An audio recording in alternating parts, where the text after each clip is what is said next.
Hello दोस्तों, स्वागत है आपका अपने YouTube channel edu study point में। यार फाइनली अभी आपके बोर्ड एग्जाम्स खत्म हुए और अब आपके मन में एक सबसे बड़ा सवाल होगा कि आगे मुझे अब क्या करना चाहिए, मुझे कौन सी स्ट्रीम चूज करनी चाहिए, मैं साइंस लूँ, कॉमर्स लूँ या फिर आर्ट्स की तरफ मूव करूँ। और ये सवाल पेरेंट्स का होता ही है कि बेटा अब आगे क्या करना है या फिर बेटी अब आगे का क्या प्लान है। इसके अलावा रिलेटिव्स का अलग ही चल रहा होता है कि तुम तो पढ़ने में अच्छे हो तो तुम्हें साइंस लेनी चाहिए, या फिर तुम्हारी मैथ्स अच्छी है तो तुम्हें कॉमर्स चूज करनी चाहिए। यार आज की इस वीडियो में हम यही डिस्कस करेंगे कि कौन सी स्ट्रीम तुम्हारे लिए बेस्ट रहेगी, कौन सी स्ट्रीम तुम्हें चूज करनी चाहिए। Now let's begin.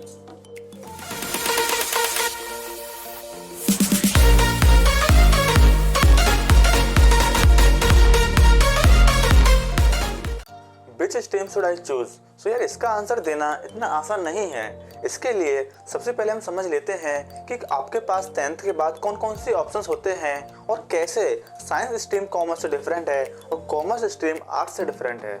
सबसे पहली और मोस्ट पॉपुलर स्ट्रीम है साइंस स्ट्रीम, जिसमें आपके पास दो ऑप्शंस होते हैं। पहला PCM, जिसमें आपको फिजिक्स, केमिस्ट्री और मैथमेटिक्स जैसे सब्जेक्ट्स पढ़ने होते हैं, और दूसरा ऑप्शन है PCB, जिसमें आपको फिजिक्स, केमिस्ट्री और बायोलॉजी जैसे सब्जेक्ट्स पढ़ने होते हैं। इन फ्यूचर अगर आप इंजीनियरिंग, IT या फिर डेटा साइंस जैसे फील्ड में आगे बढ़ना चाहते हो तो आपको PCM चूज करना चाहिए। लेकिन अगर आप इन फ्यूचर मेडिसिन, बायोटेक या फिर फार्मा, ओवरऑल मेडिकल फील्ड में आगे बढ़ना चाहते हो तो आपको PCB चूज करना चाहिए। इन दोनों के अलावा आपके पास साइंस स्ट्रीम में एक और ऑप्शन होता है PCMB। ये कुछ नया नहीं, PCM और PCB का कॉम्बिनेशन है, जिसमें आपको फिजिक्स, केमिस्ट्री, मैथमेटिक्स और बायोलॉजी जैसे सब्जेक्ट्स पढ़ने होते हैं। इसमें आपके पास अपॉर्चुनिटीज बढ़ जाती हैं, लेकिन इसके साथ ही साथ आपका वर्कलोड भी बढ़ जाता है। साइंस स्ट्रीम मतलब सिर्फ डॉक्टर, इंजीनियर या रिसर्चर बनना ही जरूरी नहीं है। अगर हम PCM को ले लें तो ये एक ओपन एंडेड स्ट्रीम है। यहाँ पर आपको इन फ्यूचर बहुत सारी करियर अपॉर्चुनिटीज देखने को मिलती हैं। अब बात करते हैं कॉमर्स के बारे में। यार कॉमर्स भी एक पॉपुलर स्ट्रीम है, जिसमें आपको अकाउंट्स, बिजनेस और इकोनॉमिक्स जैसे सब्जेक्ट्स पढ़ने होते हैं। अगर आप इन फ्यूचर CA या फिर MBA करना चाहते हो तो कॉमर्स आपको चूज करना चाहिए। और कॉमर्स मतलब CA और MBA ही नहीं, अगर आपका इंटरेस्ट फाइनेंस में है या फिर मार्केटिंग फील्ड में आप आगे जाना चाहते हो तो आप कॉमर्स को चूज कर सकते हो। अब बात करते हैं आर्ट्स स्ट्रीम के बारे में। यार ये एक बहुत ही अंडररेटेड स्ट्रीम है।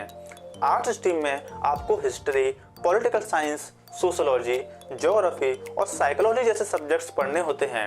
अगर आपका इंटरेस्ट साइकोलॉजी, जर्नलिज्म, डिजाइनिंग और फिल्म मेकिंग में है तो आप आर्ट्स को चूज कर सकते हैं। और अगर आप इन फ्यूचर IAS या IPS की तैयारी करना चाहते हैं और IAS और IPS बनना चाहते हैं तो भी आप आर्ट्स स्ट्रीम को चूज कर सकते हैं।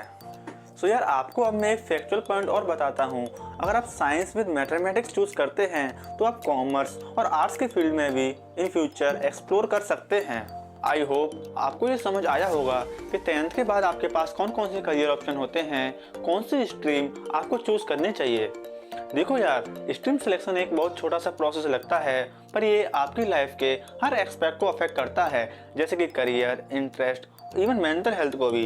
यार आप जो भी स्ट्रीम चूज करो सोच समझ के करना। ऐसा मत करना कि मेरा दोस्त साइंस ले रहा है तो मैं साइंस ले लूँ, या फिर मेरी फ्रेंड कॉमर्स या आर्ट्स ले रही है तो मैं भी आर्ट्स ले लूँ। ऐसा बिल्कुल मत करना। जो भी स्ट्रीम सेलेक्ट करो सोच समझ के करना और अपने दम पे करना। यार आज के लिए इतना ही। अगर आपकी अभी भी कुछ क्वेरीज रह गई हो तो आप मुझसे कमेंट सेक्शन में पूछ सकते हैं, या फिर आप मुझे पर्सनली मैसेज करना चाहें तो आप मेरे इंस्टा ID को भी विजिट कर सकते हैं, और links are given in description. अगर आपको ये वीडियो पसंद आई हो तो वीडियो को लाइक, अपने फ्रेंड्स में शेयर और चैनल को सब्सक्राइब जरूर करना। Thanks for watching. जय हिंद।